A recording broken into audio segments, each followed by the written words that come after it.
When you have anxiety or chronic depression, your mind is constantly going. And I tried opiates and realized that my brain was just quiet for a little bit. That's the voice of Abby. She's one of thousands of New Englanders who've struggled with addiction. She and others are sharing their stories as part of a writing project and podcast. It's meant to shine a light on the problem and the ways out. And we begin to understand and show compassion toward people with substance use disorder, and that's when we can begin to treat it. This week on Next from the New England News Collaborative, a first-person account of addiction and recovery. We'll also dig into the ever-evolving, always controversial plan to get hydropower from Quebec to Massachusetts. Plus, in two towns, historic buildings in disrepair are forcing residents to consider their history. We need to think about what good development looks like. And good development, in my mind, includes saving old buildings and integrating them into the new. It's Next. Next is produced at Connecticut Public Radio and is powered by the New England News Collaborative, 8 public media companies coming together to tell the story of a changing region, with support from the Corporation for Public Broadcasting. I'm John Dankosky. Thanks for joining us. We're going to start this week's show by taking you on a long journey. It's a journey that has a pretty noble goal at the end, a future where a fast-growing state is able to power itself without burning as many fossil fuels. It's a journey that starts a long way from here, up in frigid Quebec, where a gigantic, decades-old project that dammed rivers and forced native people off their lands has become a source of provincial pride and a lot of power. How much power? Well, Hannah McCarthy and Sam Evans-Brown from the podcast Outside In, they told us when they went there for their series, Powerline. This is the sound of standing underneath a turbine inside the Centrale Robert Bourassa, a massive dam complex that is way up in the middle of Quebec. This facility is one of the biggest in the world. Together, its 2 powerhouses have 22 of these turbines, and they put out more power than 6 nuclear reactors. So if one of these can power a city, then how much does the whole facility, you said it's... Oh, that way, this is the equivalent of a town of close to 1.6 million people. Power-hungry Massachusetts saw Hydro-Quebec's big dams as a zero-carbon answer to their prayers. We believe through the solicitation and procurement of long-term contracts for both hydropower and offshore wind power, Massachusetts and New England can remain a national leader in clean and renewable energy production. That's Governor Charlie Baker, who solicited bids for all kinds of projects to bring about 1,200 megawatts of renewable energy to the Commonwealth. In January of 2018, Massachusetts announced that it picked the Northern Pass transmission line, a project of giant utility Eversource, to deliver a big chunk of that power in through New Hampshire. Northern Pass was controversial, though, from the start. And only a week after Massachusetts' announcement, New Hampshire's Site Evaluation Committee denied the final permit for the project. The state's governor, Chris Sununu, was not happy, as he told radio station WTSN. And when you look at what the factors were that they considered in taking that vote, they just couldn't be more wrong. They couldn't be more wrong. I mean, this was clearly a pre-staged decision, I think. So Massachusetts went to Plan B, a different transmission line from Quebec, this one cutting through the state of Maine. Central Maine Power's New England Energy Connect. Now, a year later, this project, while also controversial, is getting more and more support, including from Maine's new governor, Janet Mills. The transmission line project, substantially enhanced by this stipulation, now is poised to benefit Maine people, to inject millions into our economy, to create jobs, to fund electric vehicles, to reduce electricity costs, to expand broadband, and substantially reduce our carbon footprint. So what about these two projects led to such different outcomes? And what does it mean for the energy mix for our entire region? We called up 2 reporters who've been covering these issues very closely, New Hampshire Public Radio's Annie Ropeek and Maine Public Radio's Fred Bever. Annie started by describing the Northern Pass project. This is a 192-mile transmission line. You know, those are the tall towers, the kind of the biggest scale power line that you see. It would have been partly buried, gone down through the White Mountains of New Hampshire from Canada, and then emerged into central New Hampshire, where the power would have been distributed down into southern New England. It had a price tag of $1.6 billion. And I should note that the Northern Pass project also predated that Massachusetts state law as well. So that was just sort of a bonus for them, as they had that new funding opportunity that if, you know, this project that was already in the works got picked by Massachusetts, it would help them recoup some of its costs more quickly. And all they had to do was get their final building permit from the state of New Hampshire. So you've got this huge utility that wants to sell power to Massachusetts residents. You've got the support of Massachusetts state government. But then it fell through. What happened? Yeah, so it was quite dramatic. I mean, the Massachusetts decision where they picked Northern Pass came out. I was looking back at my old stories. It feels like a long time ago. January 25th. And then by, I think, February 1st, the State Site Evaluation Committee, which is this board of different state departments and, you know, representatives of different stakeholder groups who is in charge of approving big energy projects, they denied Northern Pass on around February 1st. And they'd only been in deliberations for a few days. And again, this came after literally years of hearings leading up to these deliberations.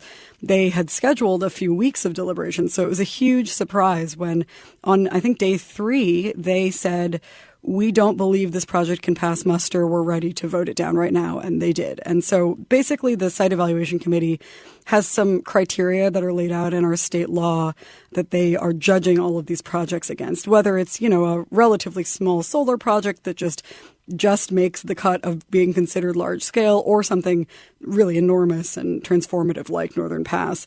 The projects have to be financially sound. They had agreed that Northern Pass was. And then they have to meet these other sort of tests of their impact. So they can't have too big of an effect on the environment or tourism or aesthetics along their route. They must be found to be in the service of the public good, which is this kind of subjective criterion. And then the last one is that they cannot upset orderly development in the region. And that was the one ultimately that sunk Northern Pass. That was the one that site evaluators decided that there was no way that they were going to find that the project could meet that test. And so they didn't even talk about the other two. And they voted unanimously to reject the project, which has now set off this ongoing appeals process that we're still in the middle of right now. So we'll get back to Northern Pass in a moment. But Fred, I'll turn to you. Once Northern Pass falls apart, this is an opportunity for the CMP project that would go through Maine to be resuscitated. So tell us about that. What was the process by which Massachusetts decided to go with CMP as Plan B? Well, so Massachusetts basically took a new look at all of the bids it had, and one and done was clearly something that the Massachusetts regulators were interested in, and Massachusetts Governor Charlie Baker. And CMP was that kind of project, and it was about $600 million cheaper for Massachusetts than the Northern Pass project. So cost, I think, was the big deal. CMP had been laying the groundwork for getting its permits. It was pretty canny about that. It's done this kind of project before, and it's, unlike the other bidders, really transmission focused. So the big factor, cost. Obviously, they'd done some of the groundwork in advance, something that maybe Northern Pass hadn't done. Maybe you can describe, though, the project itself, Fred. If Northern Pass was going to cut through the White Mountains and other sensitive environmental areas, and that's one of the concerns people had, what does it look like coming through Maine? So it's the entire corridor is about 141 miles from the Canadian border down to Lewiston, Maine, where there's a big interconnection into the regional grid.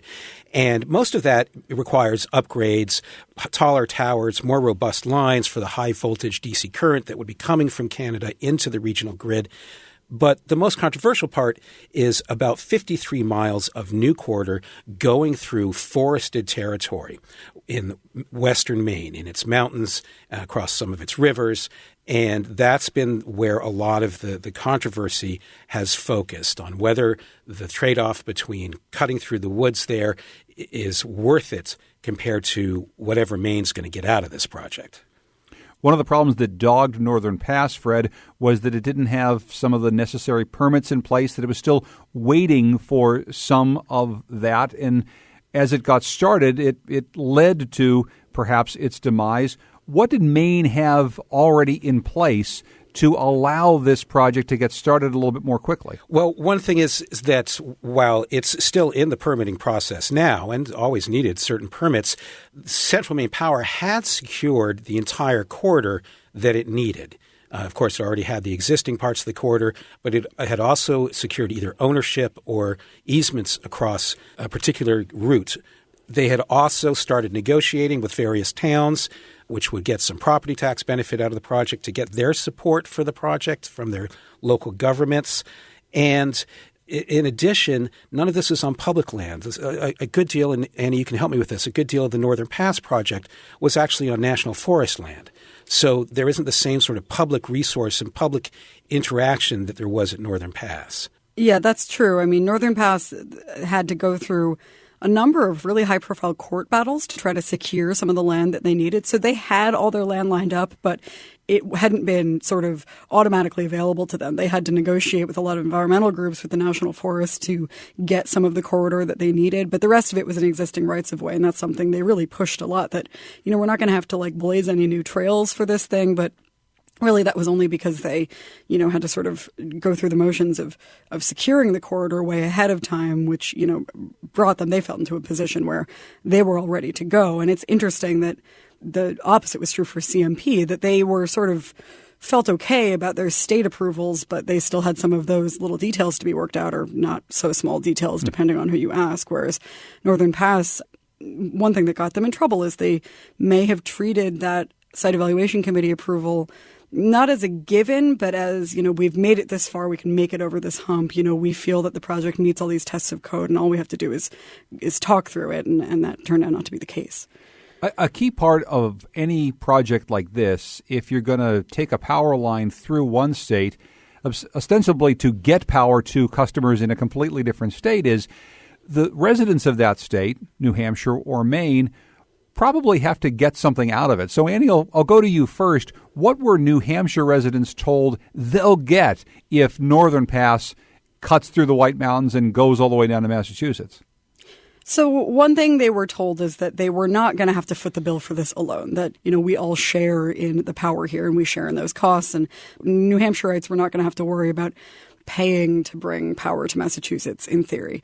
There also were certain economic development funds that were going to be made available as part of the project. Eversource was calling one of those the Forward New Hampshire Fund, which was for $200 million. And a lot of that was going to support economic development in the sort of more depressed rural parts of our North Country around the White Mountains, some of those towns that have suffered from the closure of certain paper mills and forestry sectors, and that rely a lot on ski tourism and White Mountains revenues. And then they also were going to make some upgrades to utility infrastructure in the North Country to, again, help bring better service and economic opportunities to these towns. But, there were not, in my view, and Fred, you can correct me here, but it doesn't seem like there were so many kind of really large-scale statewide initiative kind of incentives besides just doling out millions of dollars in economic development funds. But CMP has quite a bit more of a range of incentives, is my impression, and I think that's something that sets the two apart. One really important difference between the incentives package that Northern Pass offered and Eversource offered versus what Central Maine Power is offering now is that Central Maine Power didn't offer a package at first. Nothing at all. Nothing above and beyond the project itself and the purported benefits that would bring. So that was one reason that CMP could make its offer to Massachusetts at $600 million less than Northern Pass was, because it didn't have to dole out benefits, at least in as far as the bid process was concerned. But they did early on make a guarantee that Mainers, businesses and residents, would never be on the hook for any of the costs of building this new transmission line. In addition, it would enjoy the benefits of lower energy prices throughout New England because of this pulse of clean energy basically subsidized by Massachusetts residents. After then candidate for governor Janet Mills said, I'm not so sure about this project. This is during the campaign. I don't think I could support it as it is now. I really want them to bring some more to the table. That's paraphrased, but that's the message she sent. So they did once she got elected. And that includes more than $100 million in rate assistance to hold the line on energy costs for Maine ratepayers specifically, maybe worth about $1.50 a month on your average residential bill. For the big businesses, though, that support this project, then the big energy users like paper mills, significantly more. One reason they've signed on. They're putting in some extra money for rate relief for low-income customers. They got $15 million for heat pumps, $15 million for electric vehicle charging stations. They've got money to subsidize the purchase of electric vehicles, $5 million for economic development in host communities. So there's a sort of banquet of efforts. So then, Annie, what happens next with that project? As you say, it predates this request for power from Massachusetts, all of New England. These states are growing. They need more energy, and they're going to want more than maybe just 10% of their energy to be renewable or coming from hydro sources. Is there still life left in a Northern Pass project? It really remains to be seen. We're waiting to see what the Supreme Court does with it. They may issue kind of a narrow ruling that's really more about the SEC's process than about whether Northern Pass is a good project or not. I actually think that's somewhat likely. It's not really the Supreme Court's job to approve this project. They're looking more at whether this violated SEC rules or whether SEC rules need to be clarified in some way to prevent this kind of chaos in the future. But, one potential outcome is that the Supreme Court says, yes, according to the letter of the Site Evaluation Committee law, you didn't do your due diligence and you need to do it again. You need to reconsider the project and do it in this correct way. And that could potentially lead to a different outcome for Northern Pass. Eversource is certainly acting as though Northern Pass still has life left in it. And in fact, when I talked shortly after Massachusetts dumped the project to former Eversource spokesman Martin Murray, he was intimating that Massachusetts was not, the only player in the game. Massachusetts is a large player in this game, but it's one of 6 New England states. And what we're seeing is a growing demand and a recognition that this sort of energy is desired. So I think that Eversource would like to develop Northern Pass whether or not they have a obvious, immediate single customer to buy the power like Massachusetts would have been. This is a capital project. I mean, Eversource can do this if they can get the approvals for it. They don't need a specific buyer.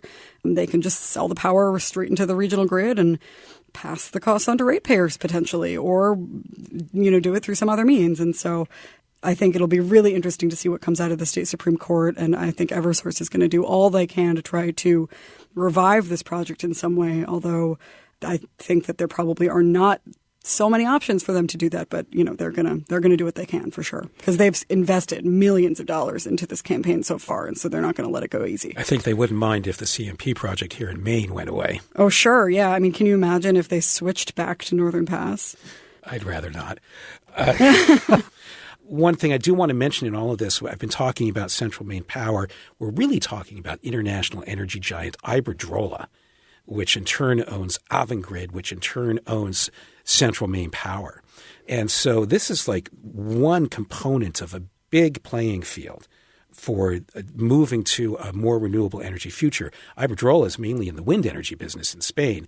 And so these big transmission projects, these are all part of what will be likely more demand for this kind of energy and for big transmission lines to do it. That's one reason why some environmental groups here in Maine are taking a very careful look at the environmental permitting process and trying to say, okay, this could be a precedent.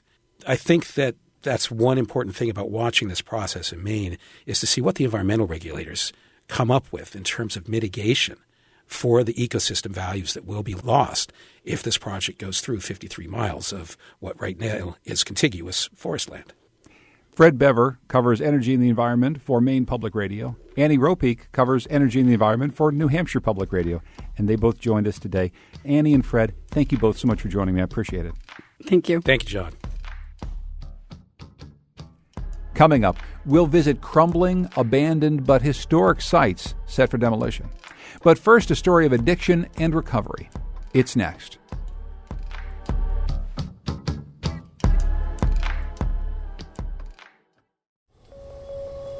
Next is made possible in part by our founding supporters who believe in the power of collaborative news coverage, including the Common Sense Fund, supporting the New England News Collaborative and its coverage of climate change and global warming. Support also comes from Douglas Stone and Mary Schwab Stone through the Smart Family Foundation of New York. When you have anxiety or chronic depression, your mind is constantly going. And I tried opiates and realized that my brain was just quiet for a little bit. It was like a vacation from my brain. That's Abby Holden. She recently recorded an interview with Writers for Recovery and Vermont Public Radio, where she talked about her addiction and her path to recovery as part of their podcast series, My Heart Still Beats. In the interview, she talks with Gary Miller, creative director of Writers for Recovery and co-host of the podcast. We invited Gary into the studio to talk about the series with us, and he started by telling us about the work that Writers for Recovery is doing. You know, we do this amazing 7-minute writing prompt process, and this is how it works. I might say to you, the prompt is, I am the one who, and then I'll say, you have 7 minutes, go. And that prompt forces people to just take a leap. And like I said, they really, they surprise themselves. They go deep. I mean, some of the best pieces we've had were the first ones to come out of people, many of the people who are in this workshop don't consider themselves writers, may have done poorly in school, may have not liked writing at all, and they come in because they think it's another way to get at their recovery and forward their recovery, and they just sit down, and it can be really explosive what happens on the page. And we're going to hear a bit of what Abby Holden wrote as part of her time with Writers for Recovery. But we're first going to hear her story. And before we do hear that, Gary, maybe you can tell us a little bit about Abby and what we should know about her going in. I met Abby at a Writers for Recovery workshop in Springfield, Vermont. In a lot of ways, she's kind of a prototypical Vermonter. I mean, she was raised on the third-generation family farm. She came from a very stable family. Her mother ran a daycare. Her father was a police officer. But she had some struggles as a child and ended up, after being, prescribed opiates for a wisdom tooth, getting addicted. But she's a delightful person. She's become a great advocate for speaking out about addiction and recovery in Vermont. And it's been really great to watch her grow. And one of the reasons that we included her is because she really represents what people kind of think of when they think of Vermont. They think of farm families, and they think of, dairy, and they think of rural, small town people. And, one of the things she said was, one of the reasons I agreed to participate in this is because I know I'm not the stereotypical face of an addict, and I really want people to understand that it can happen to anyone. Let's listen to Abby Holden's story in her own words. It's from the podcast series My Heart Still Beats from Writers for Recovery and VPR.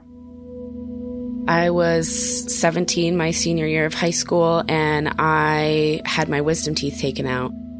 It was really before the opiate crisis had started, so I remember being prescribed like your typical antibiotic and then 2 different types of narcotics to treat my pain for my wisdom teeth. The problem that I was encountering was that every time I took it orally, I would get sick and start vomiting, and I didn't want my stitches to rip.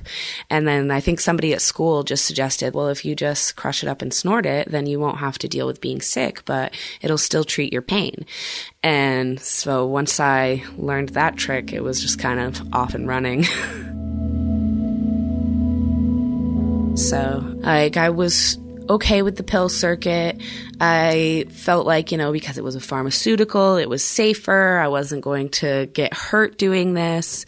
Then I found I had this restlessness and was struggling with abusing other substances, and had always told myself over and over again that I won't go near heroin because it's dangerous and I know I'll like it. And actually ended relationships because people were dealing with heroin or had it in their life, and then had a very close person in my life try it, and I was furious. I was really angry at them. I remember crying and begging them, please don't do this, da da da da. And then about 2 weeks later, I called him and said, maybe you're right. I don't want to be afraid of this anymore. And I tried it, and sure enough, I loved it. Abby knew heroin was dangerous and addictive, but she had a system that she thought would keep her safe. I was never a daily user, so a lot of people I found didn't consider me an addict because I didn't look like one. But it was clockwork. It was every 2 weeks, the second I got paid, I knew exactly how much was going to go to drugs.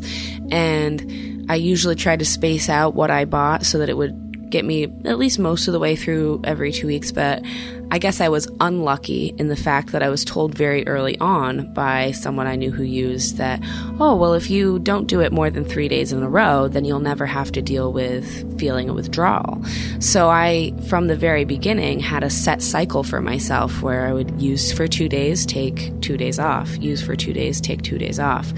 And it made it a lot easier for me to look like on the outside that everything was fine. Everything wasn't fine for Abby. She knew she needed to get away from heroin, but she just couldn't seem to. I would get, a month clean, 2 months clean, 3 months clean, and then usually right around 3 months I would nosedive. And it happened over and over and over again. It was June of 2016, and I was about to celebrate 1 year clean from heroin. And I just reached this point in my life where I now felt like even when I was clean and I was doing all the right things, that things weren't getting better. And I was just kind of over it. I didn't want to do it anymore. I didn't want to put in the effort. And I disclosed to a friend of mine that I was going to buy a bunch of heroin and intentionally OD. And she drove to my house and picked me up and then proceeded to sit with me in the ER for 12 and a half hours until they could get me transport to the Brattleboro retreat. And how did your dad respond to your hospitalization? He's a police officer. And so where was he and how did you guys interact through your whole active addiction? For the most part, in my active addiction, I didn't interact with my father. I never wanted him to see me and know that I was high.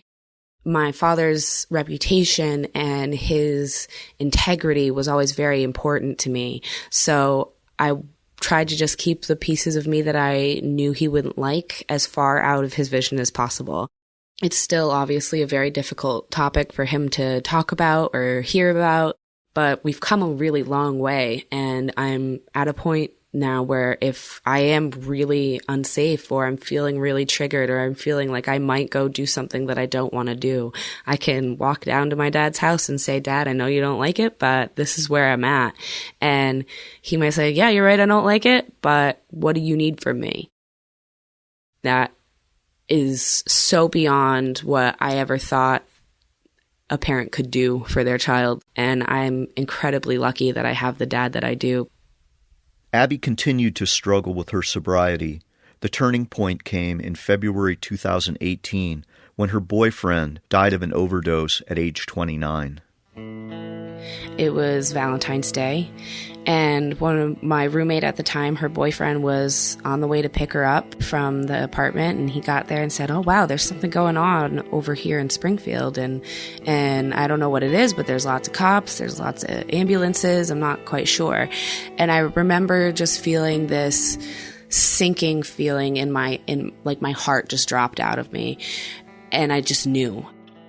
And I literally got in my car. It was February. I didn't even put shoes on. Drove around to all the places where I thought he could be. I'd gone through my whole Rolodex of possibilities. I drove up the hill to the hospital, and I remember the moment that I saw his mother standing in the parking lot of the hospital. This was a person who was not just my best friend, but he was the person I thought I was going to marry, that I thought I was going to have children with. Losing him, it's been a little over 5 months now. It completely derailed this whole plan I had in my head for how my life was going to go. I felt like my entire life had been just completely destroyed in the matter of an hour and a half morning. There aren't words. But now that I've had time to think about it, this was always a very good possibility as an ending, whether it be me or him. I've had people tell me, and I've heard people say this idea of if someone gets involved in drugs, it's their fault, and we don't need to provide support with these people, basically just let them die. I mean, what do you say to someone who says that? I say if you have never experienced it, you don't understand the way that your brain flips a switch. And I firmly believe that there was almost no way I was not going to get addicted to heroin. I made a choice the first time I tried it. That's absolutely true.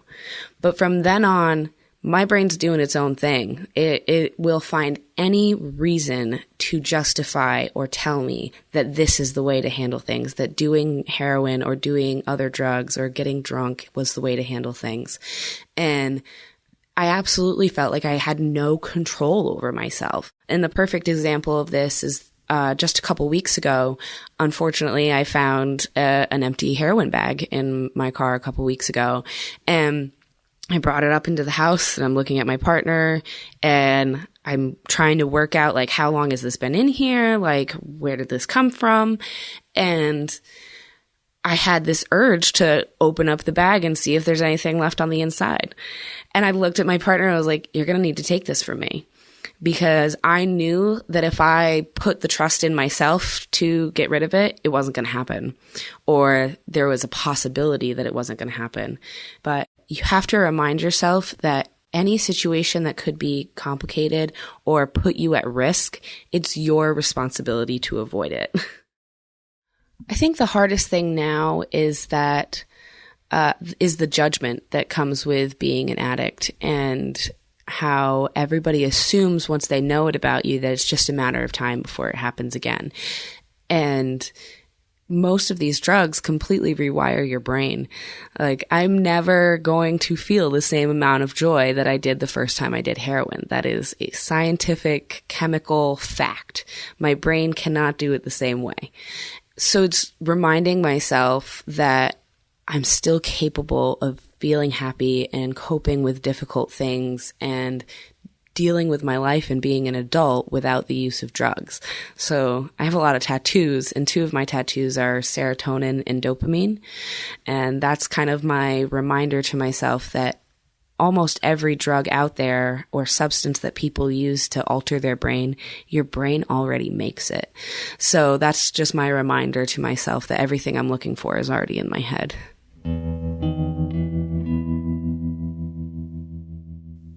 That's Abby Holden telling her story on a podcast called My Heart Still Beats. It's a series from VPR, Vermont Public Radio, and Writers for Recovery. Gary Miller joins us. He's creative director of Writers for Recovery. We just heard Abby's story. And one of the things that struck me, Gary, when I was listening to this piece and the others in the series is that there seems to be a different sort of conversation in America, probably in New England and Vermont as well, about addiction and recovery right now than maybe there was even 5 or 10 years ago. Do you sense that too? I absolutely do. And I think a big part of it is people going public with their stories. A big part traditionally of the recovery movement has been that, in groups, 12-step groups and things, everyone is anonymous. And I think there are reasons that happened, perfectly valid reasons. But I also think that it's fantastic that people are going public. Addiction is an incredibly isolating disease. But once we realize that, it's not just the stereotypical vision of an addict, on a street corner. It's our mother, it's our sister, it's our brother, it's us, it's our neighbor. And then we begin to understand and show compassion toward people with substance use disorder, and that's when we can begin to treat it. And to me, it's incredibly heartening, this whole change in conversation and the dynamic of it, that now we're willing to be supportive of people with substance use disorder, that it's not all about punishment and shame. And I think, this whole public story sharing has really helped to reduce stigma, which is really, I think, what's standing in the way of full treatment for this epidemic that it deserves. One of the really remarkable things about the series is that we get to hear people telling their stories in their own words, but also We got to hear the writing that they do as part of this workshop, and we're going to hear now some of Abby's poetry. Maybe before we do, Gary, could you tell us a little bit about what we're going to hear? In our workshop, we often give two prompts. One is a morning in the midst of my addiction, and the second one is a morning now. And for each of those prompts, people write for 7 minutes. And so Abby combined those two 7-minute prompts into a single poem. I was just stunned when I heard it the first time. I mean, the depth of emotion and insight and a real story that could come out in, essentially 14 minutes of total writing time from Abby. She's incredibly talented, and I love this piece. Let's listen. Mornings. Then. This tent is crazy hot. I know it is not even 6, but the way the sunrise hits this beach, it only takes about 11 seconds before it feels 115 degrees in here. I cannot breathe through my nose. My head pounds. I have no idea how you're still sleeping. Then I remember it's barely been 2 hours since we went to sleep. More? My brain asks sweetly. A toddler with puppy dog eyes who wants another piece of cake. I know it will be your first thought. I start counting the money, pace our riverside beach, smoke a cigarette, swim, count the money again. Begin planning in my head. This much for gas, this much for smokes, this much for more. If we don't drive around when it's gone, forget the gas and get even more. More? It asks again hungrily. How are you still sleeping? It is a wonder I ever rest these days when I'm so filled with all this want. Another cigarette before I'm gently waking you. My desire is a chant now. More, more, more. 1 is too many, 1,000 is never enough. Now.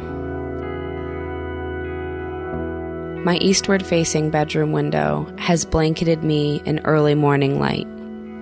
I watch the feathers from my dream catchers sway and dance in the sun. A sweet dog with floppy ears gives me a look that says, "Mom, do we have to?" No, baby, not just yet. For now, we will stay here, lay in the yellow light, smoke a cigarette, and think about how, when I'm ready to move, I'll make coffee and watch the dog, find all the new smells in the yard, and consider the way that I'm not addiction-free, but I've chosen the lesser evils.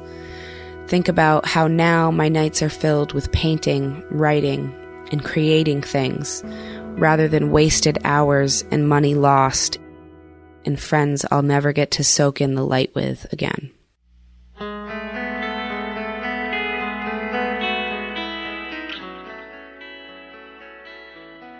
That's Abby Holden reading from the Writers for Recovery program and this special series, My Heart Still Beats, from Vermont Public Radio and Writers for Recovery. Gary Miller joins us.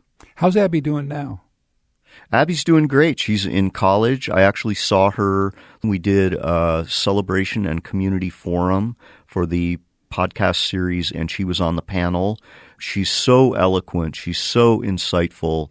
And she's really, it's just exciting, as it is with anyone I see, who's turning their life around. It's just thrilling to watch her go, and I predict great things for Abby. Gary Miller is creative director of Writers for Recovery, co-host of My Heart Still Beats, a new series by Writers for Recovery and Vermont Public Radio. You can find it wherever you get your podcasts.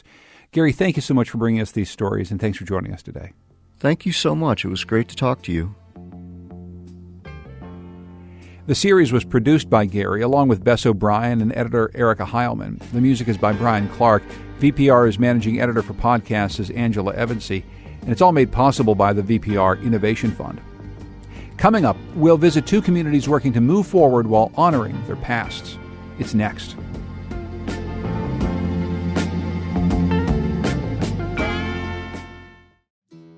Next is made possible in part by our founding supporters who believe in the power of collaborative news coverage, including the John Merck Fund, supporting the New England News Collaborative and its coverage of climate and clean energy. Support also comes from the Melville Charitable Trust. Let's end our show with two stories about buildings and what they can tell us about our past and our future. You can find two grand old hotels on Main Street in Willimantic, a small mill town in eastern Connecticut. They hosted movers and shakers from New York and Boston during the golden age of train travel. The hotels, though, fell into disrepair when travelers took to the highways. Cheap rooms, cheap heroin, and social services drew addicts, sex workers, and the unemployed. WSHU's Cassandra Basler reports on a plan to demolish these buildings and how it might force the town to reconcile its grand history and its troubled recent past. Historic Willimantic has all the markers of an up-and-coming neighborhood. A craft brewery, a high-end coffee shop, even a food co-op. But Susan Johnson says North Main Street still struggles with homelessness, unemployment, and empty storefronts. Walk on this side of the street because there's a crumbling building over there. Johnson is a state representative from Willimantic. She's also a member of the Victorian Neighborhood Association. So it's a bit surprising that she wrote legislation that would let owners demolish historic properties. These vacant buildings, the Nathan Hale Hotel and the infamous Hotel Hooker. I don't know what anybody would try to preserve here. We stand in a cinder block entryway to the Hotel Hooker that covers the yellow brick building and a terrazzo floor.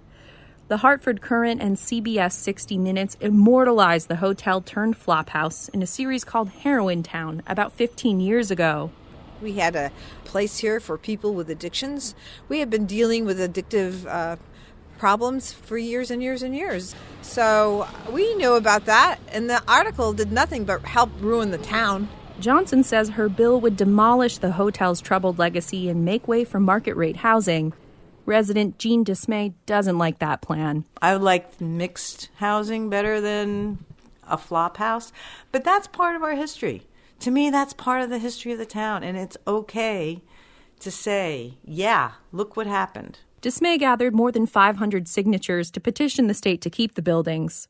She got preservationists to inspect the hotels and see if they can be rehabbed. We need to think about what good development looks like. And good development, in my mind, includes saving old buildings and integrating them into the new.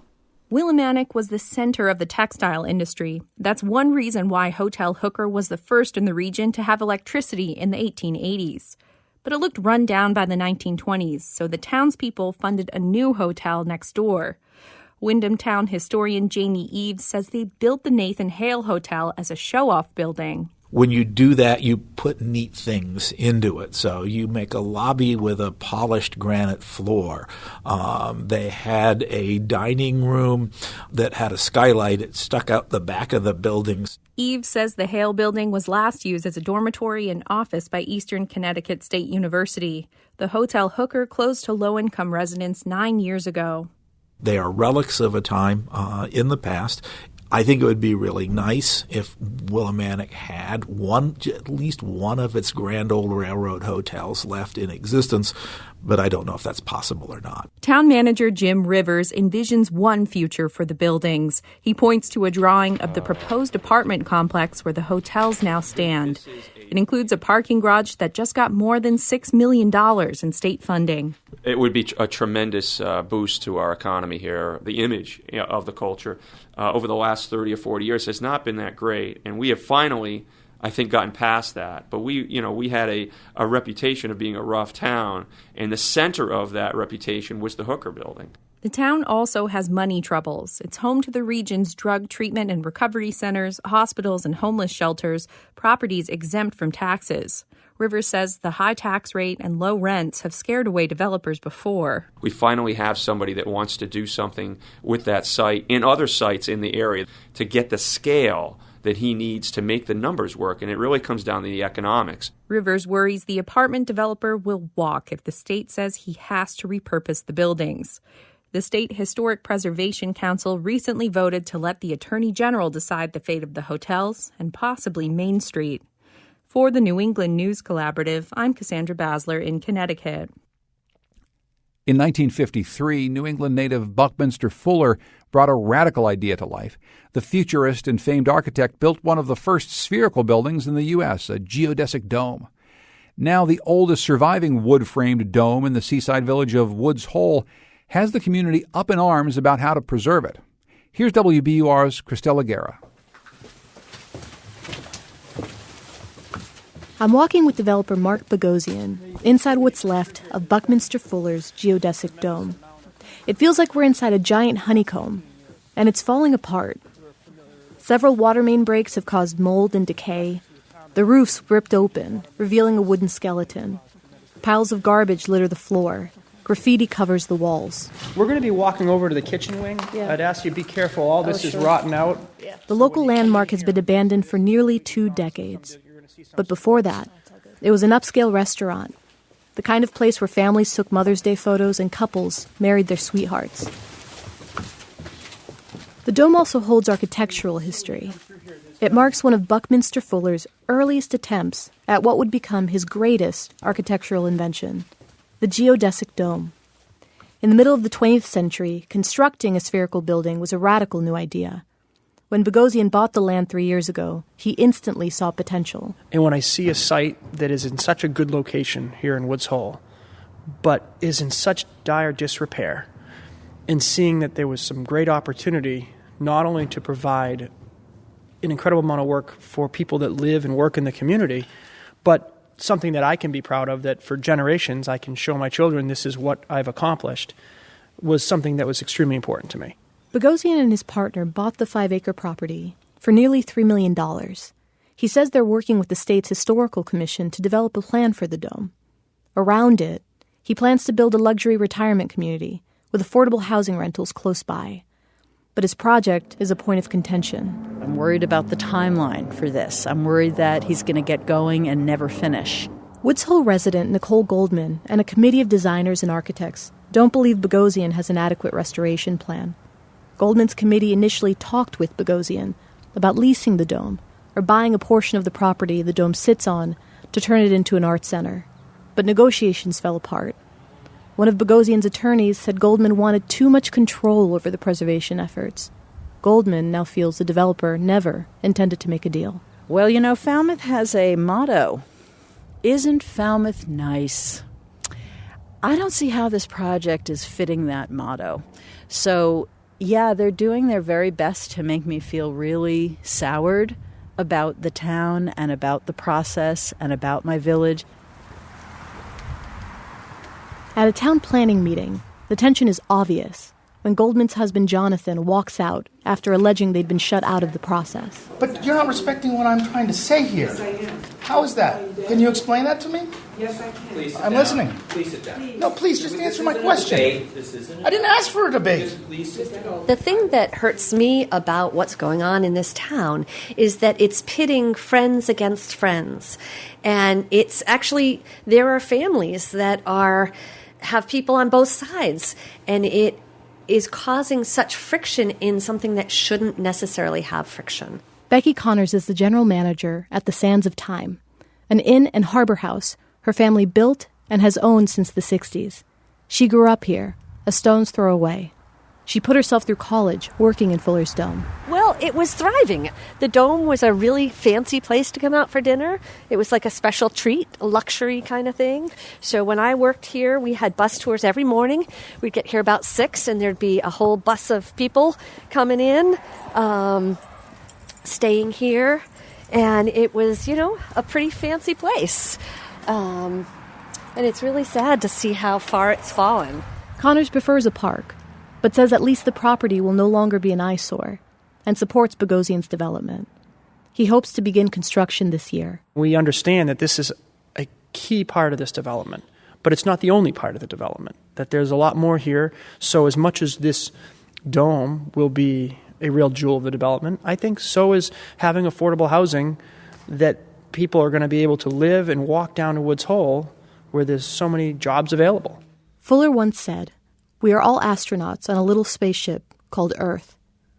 Everything he created, including the geodesic dome, was meant to bring people closer, to live simpler.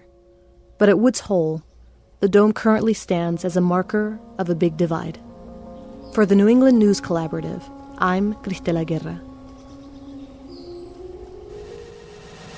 You can find pictures of these buildings on our website, nextnewengland.org. You can also find our show wherever you get your podcasts. Just search for Next New England. You can always give us a rating or review on iTunes, too. Thank you. You can also follow Next on Facebook and Twitter at Next New England. Our program is produced by Lily Tyson. Our digital producer is Carlos Mejia, and our executive producer is Katie Filarski. With help this week from Kyone Wolf, Bob Kinzel, Angela Evansy, Chris Albertine, Lucy Susek, and Andrew Perella. Our music is by Todd Merrill and Goodnight Blue Moon. The New England News Collaborative is powered by the Corporation for Public Broadcasting, Connecticut Public Radio, Vermont Public Radio, New Hampshire Public Radio, Maine Public Radio, New England Public Radio, WBUR, WSHU, and the Public Radio.